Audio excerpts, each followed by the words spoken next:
안녕하십니까. 수요일엔 바다톡톡 8회 해운항만 부분의 도입 강연을 맡은 부산해사고등학교 교사 김현룡입니다. 이번 프로그램에 참여하시는 분들께서는 우리 학생들, 학생들의 부모님, 그리고 일반인을 대상으로 진행되는 것으로 들었습니다. 만나 뵙게 되어 반갑습니다. 해운 관련 업계의 종사를 위해서는 해사고등학교, 해양대학교 등에서 해기사 면허를 취득하게 됩니다. 이 면허를 이용하여 승선, 해양경찰, 해군부사관, 해양분야 공무원 등 다양한 직종으로 진출이 가능합니다. 저는 해기사라는 직업은 전문 기술직으로서 아직 블루오션이라고 생각합니다. 20대 초반에 외항상선 승선 시 월급이 400에서 500만 원 정도로 굉장히 높은 월급을 받고 요즘은 해기사 수급난으로 인해 세제 혜택 또한 개선되었습니다. 유망 직종으로 예를 들어 조선소, 육상해운 항만 분야로 전업 또한 가능하다는 점이 큰 장점이라고 생각합니다. 그래서 저는 오늘 이 강연을 통해 우리 해운항만 업계의 정말 좋은 이 직업을 소개하고자 합니다. 바로 상선을 승선하는 해기사, 항해사와 선박기관사의 이야기, 지금 바로 시작합니다. 먼저 다음 두 그림의 차이점에 대하여 한번 이야기해 보겠습니다. 왼쪽의 사진은 1900년대의 자동차로서 우리가 흔히 알고 있는 자동차 브랜드인 포드, 메르세데스, 레인지로버 등의 자동차들이 이 컨베이어 시스템에 의해 개발되어 그 당시 이러한 형태의 자동차들이 대중화되었었습니다. 다음 오른쪽 사진은 미래의 최첨단 자동차로서 이 내연기관 엔진에서 전기 모터로 가는 전기자동차, 자율주행 레벨 6 이상의 성능을 가진 자동차입니다. 이렇게 요즘 전기차, 자율주행차와 같이 발전하고 있는 자동차처럼 선박 또한 다양한 모습으로 발전하고 있습니다. 다음 그림 중 왼쪽의 사진은 콜럼버스가 대서양 횡단 시에 승선하였던 산타마리아 호입니다. 이 시기는 15세기경으로 범선의 시대로서 돛에 의존하여 항해를 하였었습니다. 그리고 오른쪽 사진은 5만 개의 컨테이너를 적재할 수 있는 5만 TEU급 대형 컨테이너 선박입니다. 이렇게 선박이 정교해지고 대형화되고 있고 친환경 선박 및 자율운항 선박까지 꾸준히 인류의 발전과 함께 자동차처럼 다양한 방법으로 선박이 발전하고 있습니다. 그럼 오늘의 강연 학습 목표를 한번 이야기해 보겠습니다. 강연이 끝났을 때 여러분들은 이 두 가지를 기억하실 수 있겠습니다. 첫째, 인류의 역사와 함께 발전해온 선박. 돛을 이용하거나 노를 저어서 항해하던 과거에서 석탄이나 연료를 사용하지 않고 환경오염이 되지 않는 재료들, 예를 들어 LNG, 액화천연가스, 수소, 암모니아 등과 같은 재료를 사용하고 자율운항하는 선박들까지 발전하게 된 선박들을 소개하겠습니다. 둘째, 바다를 움직이는 사람들. 여러 가지 현대의 선박들에 승선하여 배를 운항하는 항해사와 기관사의 이야기를 소개하겠습니다. 본격적인 강연에 앞서서 먼저 항해라는 용어에 대하여 한번 생각해 볼까요? 여러분이 생각하는 항해의 정의는 무엇인가요? 항해란 선박 내의 인명과 재화를 지키며 선박을 해상에 한 장소에서 다른 장소까지 안전하고 경제적으로 이동시키는 기술 및 과학입니다. 항해사는 선박직원법에 따라 해양수산연수원에서 시행하는 항해사 시험에 합격하여 1급에서 6급의 항해사 면허를 받은 자를 말하며 기관사 또한 선박직원법에 따라 해양수산연수원에서 시행하는 기관사 시험에 합격하여 1에서 6급의 기관사 면허를 받은 자를 말합니다. 바다를 온몸으로 품는 직업, 바로 항해사와 기관사. 안전한 항해를 위해서는 이들이 필요합니다. 첫 번째 강연 목표, 인류의 역사와 함께 발전해온 선박입니다. 지금 보이는 첫 번째 사진의 선박에 대하여 알고 계신 분이 있나요? 혹시 무엇으로 만든 배일까요? 바로 갈대배로 만든 갈대배입니다. 고대 이집트에서 유래된 갈대를 엮어서 만든 최초의 배에 이어 바로 오른쪽 사진인 이 나무로 만든 뗏목까지 배는 이렇게 만들어지기 시작하였습니다. 이러한 배들은 굉장히 오래전에 최초로 만들어졌던 배들이고 본격적으로 선박이 발달하기 시작하게 된 계기는 바로 15세기 즈음 대항해 시대가 열리고 나서부터입니다. 15세기경 드디어 대항해 시대가 열리게 됩니다. 지리상의 발견, 신항로의 개척으로도 정의되며 이때부터 기본적으로 먼 바다를 빠르고 안전하게 타고 갈 배가 필요하게 됩니다. 이 굵직한 항해 역사 이야기들 중 콜럼버스의 이야기를 아시나요? 이 콜럼버스는 산타 마리아호를 타고 최초로 대서양을 횡단한 사람으로도 유명합니다. 그는 향신료와 금을 찾기 위해 인도나 중국이라 생각하고 항해하였지만 알고 보니 아메리카 대륙 아래 온두라스 부근을 최초로 도착하게 됩니다. 이러한 재미있고 굵직한 항해 역사들이 많이 생기기도 한 시대였습니다. 이러한 역사들 사이에서도 전쟁은 끊임없이 일어났습니다. 지금 보고 계신 사진은 갤리선의 한 종류입니다. 군용선으로 돛을 이용하고 노를 저어 배를 운항하며 전쟁에도 많이 사용되었습니다. 또한 영화 벤허를 보신 분들이 계신가요? 이 영화 속에서도 주인공이 갤리선의 노를 젓는 모습이 이와 같이 나옵니다. 이러한 갤리선 시대를 지나 대포가 발달하게 되고 보다 정교하고 대형화된 선박들이 많이 생기게 됩니다.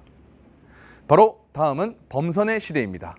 15세기경부터 범선들이 등장하기 시작하였지만 17세기경 전함들이 보다 정교해지고 대형화되면서 범선의 시대가 열리게 됩니다. 오른쪽에 보이는 사진은 콜럼버스의 산타 마리아호를 재현해 놓은 사진이고 왼쪽 또한 마찬가지로 돛을 펼쳐 항해하는 대형 범선의 모습입니다. 범선의 시대를 지나 19세기경 산업혁명의 도래로 제임스 와트의 증기기관 특허와 함께 증기혁명이 일어납니다. 이 증기혁명으로 증기가 개발되고 최초의 증기선인 로버트 폴턴의 증기선 클러먼트호를 건조하게 됩니다. 이 사진들은 증기기관을 탑재한 선박들이며 이 선박들 같은 경우에는 많은 석탄을 필요로 하게 됩니다. 이 선박들은 석탄을 넣어 태우고 보일러를 가열하여 증기를 발생시켜 터빈을 구동시켜 추진을 얻었습니다. 이 모든 작업을 수행할 사람이 필요하게 되는데 이때부터 바로 엔지니어, 즉 선박기관사라는 직업이 생기기 시작합니다.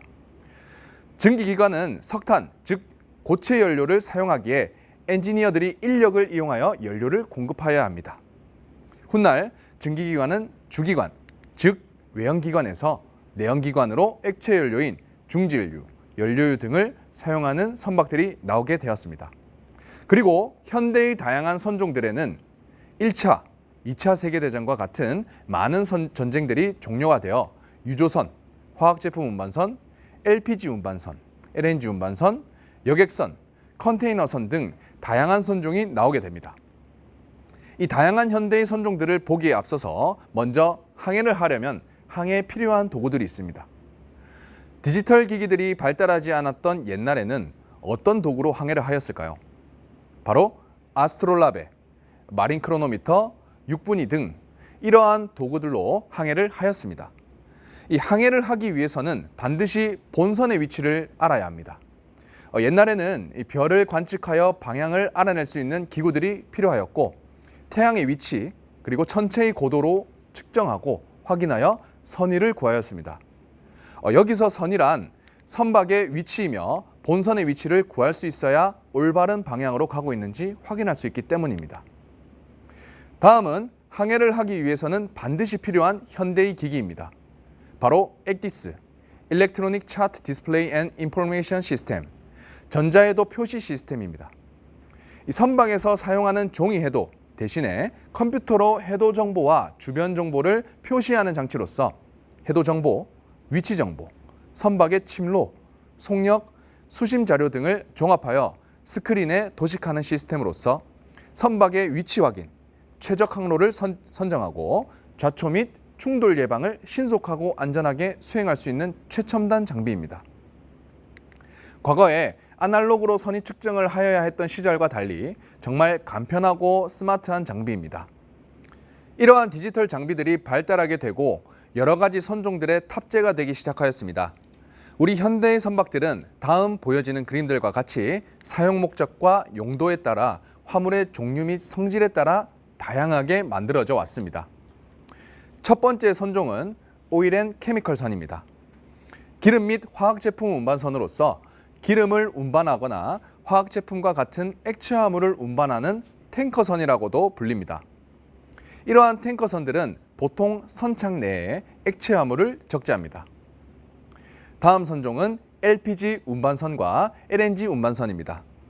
LPG는 액화석유가스, Liquefied Petroleum Gas의 약자이고 LNG는 Liquefied Natural Gas, 액화천연가스의 약자입니다.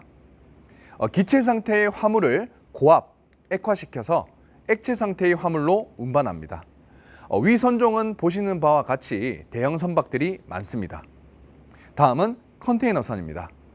다양한 종류의 화물들을 운송할 수 있는 이 컨테이너선의 크기 기준은 컨테이너를 과연 몇 개를 실을 수 있느냐에 따라 크기가 정해집니다. 위 사진 속에 보이는 컨테이너 한 개를 1TU라고 합니다. 1TU는 20피트 컨테이너를 과연 몇 개 실을 수 있느냐에 따라 컨테이너선의 크기가 정해집니다. 예를 들어 1만 TU 선박이라면 컨테이너를 과연 몇 개 실을 수 있을까요? 맞습니다. 컨테이너를 1만 개 실을 수 있는 컨테이너 선박이 됩니다. 다음은 석탄, 광석, 시멘트, 곡물 등과 같은 화물을 적재할 수 있는 벌크선입니다. 포장하지 않은 화물을 그대로 적재할 수 있는 화물 전용선을 말합니다.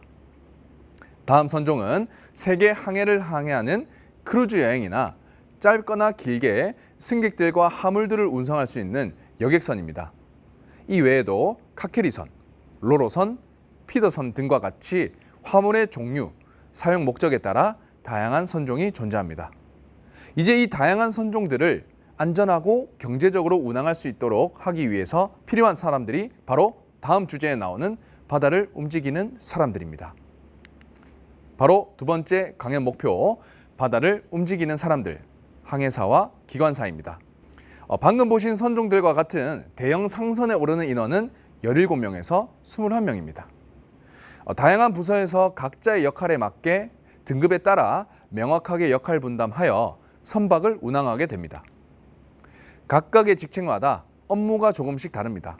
먼저 기관부에는 기관장, 1등 기관사, 2등 기관사, 3등 기관사가 있으며 선박 기계 장치의 운전 및 유지 보수를 담당하고 갑판부에는 선장, 1등 항해사, 2등 항해사, 3등 항해사, 갑판장 등이 있으며 선박 운항에 관한 전반적인 업무와 항로 설정의 업무를 담당합니다.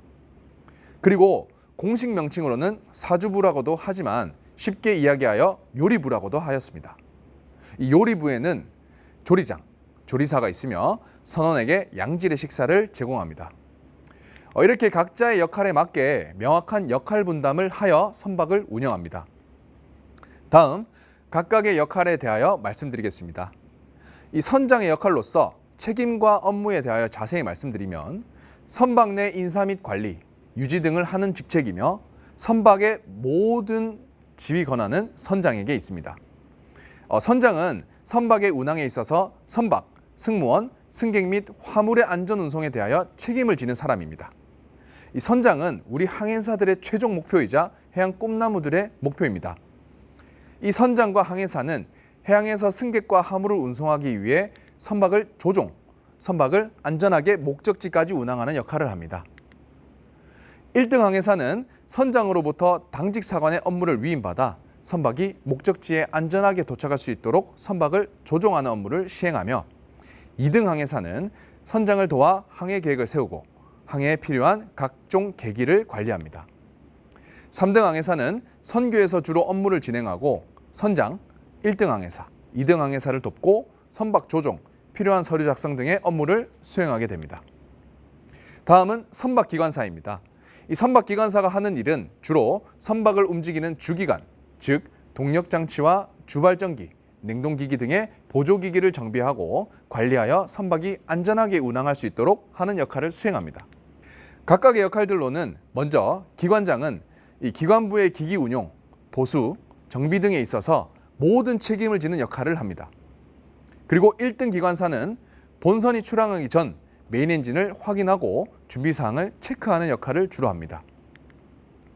2등 기관사는 선박에 전원을 공급하는 발전기와 공기압축기 등을 담당하며 3등 기관사는 보일러 및 냉방기 등 기타 보조기기를 담당합니다.